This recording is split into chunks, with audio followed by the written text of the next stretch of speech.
Tem notícia sobre Soteldo. Soteldo está regularizado para jogar pelo Fluminense. A gente faz uma análise aqui também nesse vídeo, baseada em opiniões de Santos e Grêmio, né? Dois clubes que ele saiu recentemente. A gente foi buscar também análises sobre o Soteldo para saber qual Soteldo a gente pode esperar no Fluminense. Amanhã tem amistoso, jogo treino contra a equipe do Charleston Battery, ou Battery, né? Lá em Colômbia, um time local que joga uma espécie de segunda divisão do Campeonato dos Estados Unidos. Eu vou explicar melhor, não é muito bem isso não, tá? Vamos embora, roda a vinheta do Giro Notícias que a gente vai falar aqui e esboçar um time titular.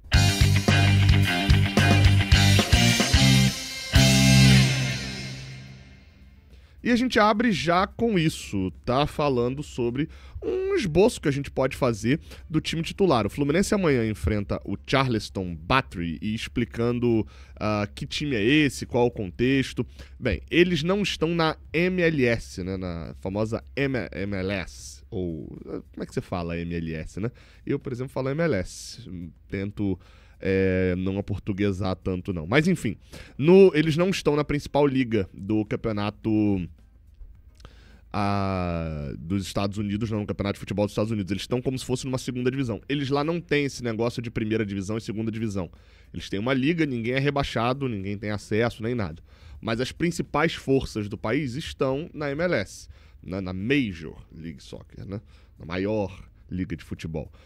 Já essa USL, que é onde está o Charleston, né, é a United Soccer League. É como se fosse uma liga alternativa, uma segunda divisão em quesito de nível de força, tá? Quem jogava até pouco tempo atrás, por exemplo, era o Orlando City, que é um time que hoje em dia está na MLS, que comprou a sua vaga. Um sistema completamente diferente, muito mais parecido com o basquete, com a NBA, com a NFL, do que necessariamente com o que a gente está acostumado de futebol. Então dá pra gente dizer, feito esse preâmbulo aqui, que é a segunda divisão dos Estados Unidos, tá? Como se fosse isso. Eles são os atuais vice-campeões, perderam pro Phoenix Rising e estão na liderança da Conferência Leste atualmente, esse time, tá? O Charleston Battery. Então, é um time mais frágil, não é um time nem perto do que a gente vai enfrentar na sequência da nossa temporada. Mesmo se você pegar outros times aqui sul-americanos, talvez ele se aproxime muito mais ao que é o San José, por exemplo, obviamente num outro perfil de time, mas um San José, até de certa maneira uma União Espanhola ali e tal, dá pra dizer, times mais inferior do que a União Espanhola, tá?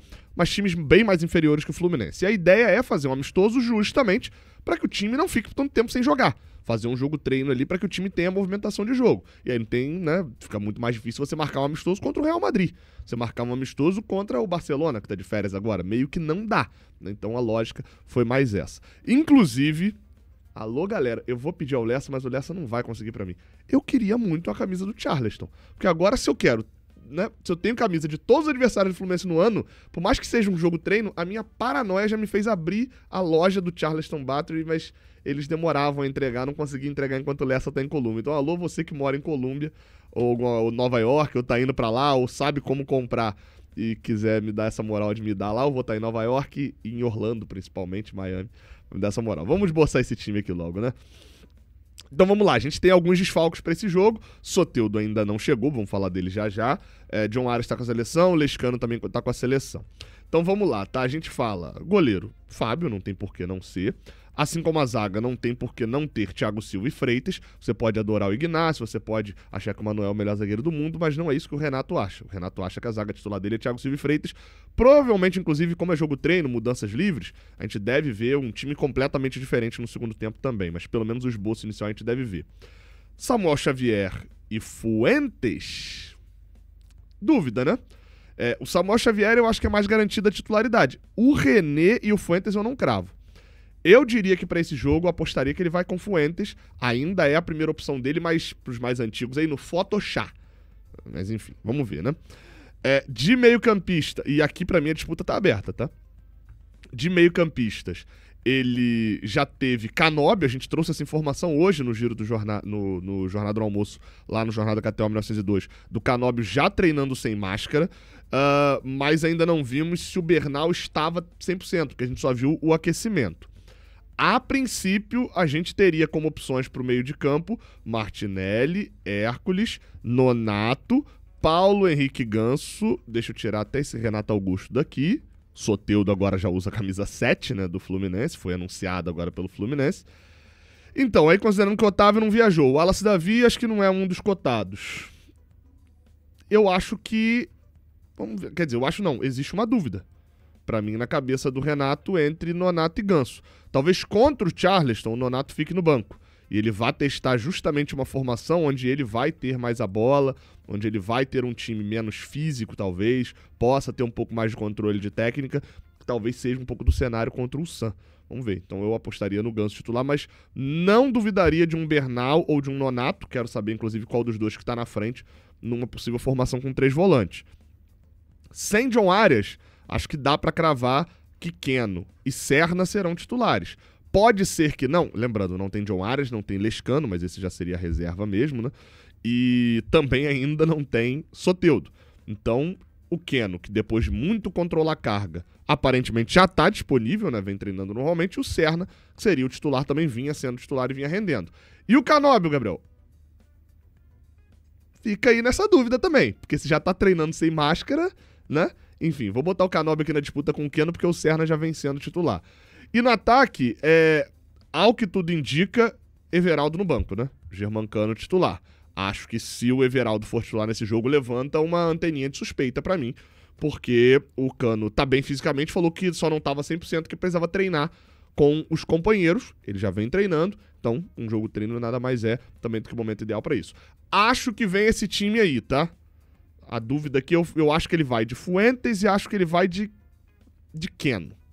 Mas vamos ver se eu tô certo ou errado. Amanhã a gente deve ter informações. Esse jogo, né, esse jogo treino não é transmitido, mas muito provavelmente a gente não tem acesso, né, como imprensa, mas a Flu TV deve filmar e postar os gols depois. A gente traz aqui as informações amanhã.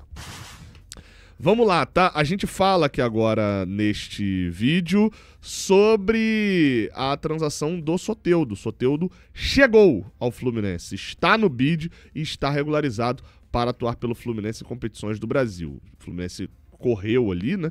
Tem até hoje 1 da manhã para poder fazer a inscrição, já que é no fuso horário dos Estados Unidos, para poder fazer a inscrição do Soteldo para ele jogar a Copa do Mundo de Clubes. A gente só deve ter a confirmação disso um pouquinho mais pra frente, mas tá sendo corrido. O próprio anúncio do Soteldo mesmo, não foi um super anúncio do Fluminense, foi até um anúncio meio chinfrinho ali, meio feito na correria mesmo, já que boa parte dos profissionais está trabalhando lá no Mundial. Diz no anúncio feito aqui no site oficial do Fluminense que aliás, não diz aqui, diz que o Soteldo assinou até 2028, se apresentará diretamente nos Estados Unidos, e aí, inclusive, isso me deixou até uma curiosidade de como que eles fizeram para tirar essa foto do Soteldo com a camisa do Fluminense, porque não me pareceu ser IA não, ser inteligência artificial não, e já que ele tá com a Venezuela, será que foi alguém até o Uruguai para poder fazer?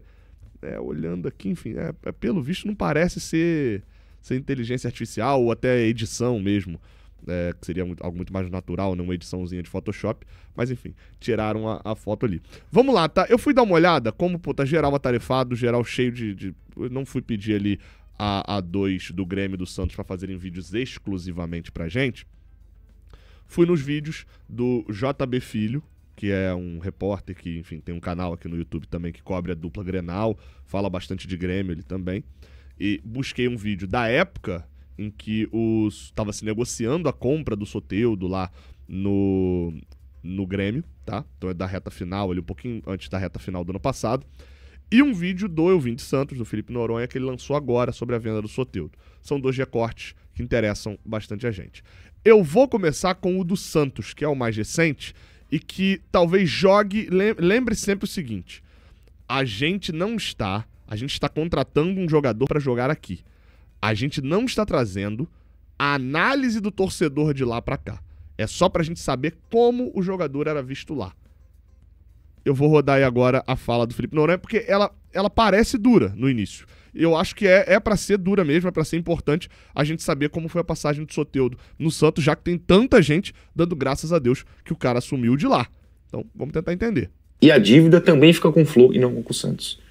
Pra mim é lucraço. O Santos está lucrando e deixando de ter um jogador superestimado. Só pra contextualizar, ele fala lucraço, não tá falando necessariamente... É porque o Santos comprou por um valor, tá conseguindo ainda vender um pouco mais alto, tá? A análise dele vem a partir de aí agora. Ele acha o Soteldo superestimado.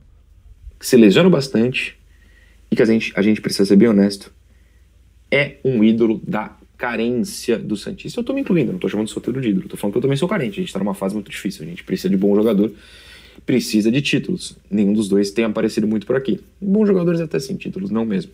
Então eu entendo quem gosta do Soteldo, mas é um jogador superestimado. Ah, Noronha, mas você acha ele melhor que o Guilherme? Acho. Continua sendo superestimado. Isso não é muita coisa, sendo bem honesto. O Soteldo nunca mais foi o mesmo de 2019 e 2020, que ele teve grandes momentos sim. Ele demorou para engrenar em 2019, mas teve um ano bom, no fim das contas, com o São Paulo. E querendo ou não, em 2020, ele é peça fundamental, top 3 jogadores do Santos, na chegada à final da Libertadores, junto com o Marinho e com o Lucas Veríssimo. Se você voltar em vídeos da época, você vai ver que eu sempre falei que o Veríssimo foi o melhor jogador do Santos naquela época, mas o top 3 era esse. Ou seja, o melhor Santos dos últimos anos foi com o Soteldo. Faz 6 anos.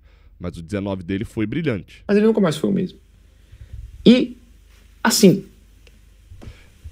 19 e 20, tá? Só pra ser justo. Porque ele citou 19 e depois falou de 20, que é a final que é em 21, da final que eles perdem pro Palmeiras, tá? 19 e 20 faz 5 anos. Pelo estilo de jogo, que nunca evoluiu, ele continua sendo o cara que leva pra linha de fundo, aí faz aquela finta, leva pra entrada da área, digamos assim, pro bico da área, na diagonal, faz a finta, leva, fica um de um lado pro outro, vocês sabem disso. E que no geral, quando resolve tocar a bola, dá um cruzamento pra área, ou toca pra trás no máximo. Coisas pra gente ficar a analisar, né? Porque os melhores momentos que chegam pra gente é do Soteldo finalizando pro gol. Tem inclusive um golaço dele esse ano na Vila, sempre ele corta, meio bate num chute muito forte até. Às vezes é aquele negócio, né? Às vezes o cara pega na bola 30 vezes e a gente só viu o corte de um gol, né? Um jogador que 6 anos depois que chegou aqui, continua não tendo finalização. Chuta muito fraco ou não chuta. Ultimamente ele mais não chuta do que chuta fraco. Mas nos raros momentos ele sempre teve um chute muito fraco e continua tendo. Aí. Então você é um jogador que não mudou seu estilo e não evoluiu, parou no tempo. Não à toa, tanto o Toronto quanto o Tigres se livraram. O Santos ficou 6 anos, digamos assim, com essa bomba, e eu acho que se livra. É um jogador que, com todo respeito, nem titular da seleção venezuelana é. E eu sei que na última, no caso essa janela data FIFA, ele está supostamente lesionado, porque não está, porque entrou em campo. Mas tem esse detalhe aí também. Ele estava lesionado no Santos, foi convocado e na seleção venezuelana tá jogando. Teve esse detalhe nessa situação. Ele sempre é reserva lá, podem pesquisar as fichas de jogos da Venezuela. Então, assim, é um ídolo de um momento que o Santista sofre de carência. Faltam grandes jogadores, não um cara que tem um drible, tem um futebol plástico, querendo ou não, isso é inegável. Chama atenção. É um jogador também que o torcedor lembra do grande momento de 2019/20. Então eu entendo. Idolatria aqui a gente tá falando mais, não no sentido do ídolo do clube, hein? No sentido de ter carinho, gostar. Mas é mais um cara super valorizado que talvez, não sei se não merece, mas assim, não seria em condições normais um cara tão querido pela torcida. Não seria. É interessante porque às vezes, pra quem não conhece o Noronha, assim, ele é crítico um pouco mais alto assim mesmo, tá? Porque pode parecer que Soteldo é o pior jogador do mundo. E não, ele tá falando ali, claro, falando, cara, Soteldo é o melhor jogador do time, de um time que caiu e tá brigando pra não cair de novo e esse ano não joga. Então essa é a visão do santista. Você foi em qualquer página conversar com qualquer santista, ele tá achando a saída do Soteldo uma boa, tá? Isso eu acho que é importante de falar, assim, pra ser justo também. Agora, em relação ao Grêmio, porque a gente tá contando, o Renato adora o jogador e tá contando que ele jogou bem ano passado no Grêmio. Como eu falei, vou falar da passagem dele no Grêmio, o JB, filho repórter, tá? Que é o canal aqui que eu peguei o vídeo, então você pode ir lá também se inscrever e tal, tá? Passar os créditos. Ele tá fazendo uma análise sobre o Soteldo, da possibilidade do Grêmio comprar ou não o Soteldo, inclusive pelo preço que o Fluminense tá pagando por 50% e 5 milhões de dólares, tá? E ele tá falando do investimento e depois vai falar do Soteldo no Grêmio. O Grêmio tá achando que pagar esses 5 de dólares, 27 milhões de reais, é muito alto pela idade, pelo valor de revenda no futuro, por ter só 50%, enfim, pelas condições que a gente já falou aqui nesse vídeo. Que é algo que eu falei, inclusive, no vídeo passado, quando eu comparei com a situação de Rony, né? O Soteldo não tem tanto mercado assim pra revenda com essa idade. Então a gente tá comprando pra ele jogar bola. O resumo é, o Grêmio quer o Soteldo? Quer. Ele é titular do time, mesmo se o Renato não ficar, todo mundo sabe que tem uma boa perspectiva, porque ele é muito bom jogador e não tá até então dando problema aqui, no máximo vai pra uma Venezuela, fica numa praia e tal, mas não é considerado um grande problema. Detalhe, tá? Soteldo, que, segundo informações, está na igreja agora.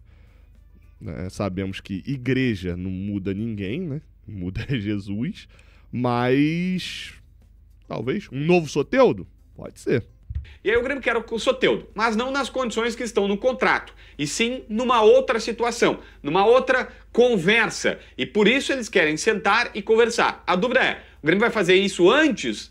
Vai conversar? Hoje não tem conversa com o Santos, até porque a gente está no meio da temporada. Mas vai chegar em dezembro, o Grêmio vai conversar e vai estar aí, olha, eu vou tentar fazer uma negociação antes ou vai esperar passar dezembro e aí a gente vai ter uma novelinha, janeiro à frente e tal. Spoiler, não rolou. Essa é a dúvida. Mas que o Grêmio não quer pagar os $5 por todos esses motivos que eu expliquei, não quer. E quer uma composição.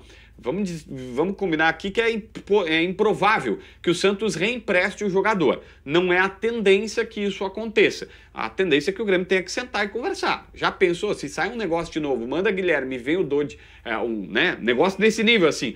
E aí um outro vídeo do canal dele que me chamou a atenção é ele falando sobre o Grêmio Vasco, que o Soteldo é o melhor jogador, e como ele falava do Renato, e olha o destaque que ele faz pro Soteldo nesse jogo. Bola, mas daí quando tu é atacado, tu não sabe o que fazer. Quando tu tem o contra-ataque, tu não sabe dar contra-atacar. Tu só sabe jogar de uma maneira. Não, o Grêmio já soube contra-atacar, o Grêmio já soube atacar, o Grêmio já soube levar pressão e ficar lá fazendo o bloqueio, tentando impedir o gol do adversário, e agora mostrou um pontinho importante que é, numa dificuldade extremamente adversa, numa situação completamente atípica, o Grêmio foi ali, bom, tem que jogar assim, tem que jogar desse jeito, nós vamos jogar desse jeito, e o Grêmio mesmo com as poças d'água, com o barro, com qualquer lama, as dificuldades, foi lá e fez a sua parte. O Soteldo foi melhor em campo, né? Indiscutivelmente o Soteldo foi o cara que, pra ele, parecia que não tinha esse problema, porque todo mundo tinha dificuldade de conduzir a bola em velocidade, todo mundo tinha dificuldade de dominar ela, de fazer qualquer coisa. O Soteldo não, ele parecia que ele ia levando. Ele começa por um lado, aí no primeiro tempo mesmo ele muda lá pro outro lado, vai lá pra direita, porque ele claramente se complicou ali, né? Tinha muito barro, ele vai pro outro lado, aí vira o jogo pro segundo tempo, ele vai lá pra ponta esquerda, onde sai o gol, e ele começa a tentar encontrar soluções dentro do campo, e eu tô falando do campo mesmo, do gramado, da grama. Ele olhava, não, aqui tem muita poça d'água, aqui vai parar, eu não vou por esse caminho, vou jogar lá do outro lado. E a bola chegava nele. E o Soteldo, numa bola, depois dele mesmo já ter perdido uma chance, ter criado 2 ou 3 mais pro Cristaldo, o Cristaldo chegou a errar 2 gols no mesmo lance, os 2 criados pelo Soteldo, uma que o Soteldo dá com o pé, outra que ele busca de cabeça e o Cristaldo não consegue fazer. Aí ele pega uma bola, que é verdade, começa com o Cristaldo, passa pelo Pavon e chega nele, e aí ele dá de chapa na bola, tira no cantinho, conta um pouquinho com o desvio no zagueiro, mas resolve a parada e coloca 1-0. Por isso... Assim, qual Soteldo vai vir pra cá? O Soteldo vai conseguir ser constante, fazer mais jogos igual a esse? Ou vai ser um Soteldo que em 6 anos vai parecer que não evoluiu tanto? Vamos ver. Deixa o like, se inscreve, até a próxima. Valeu.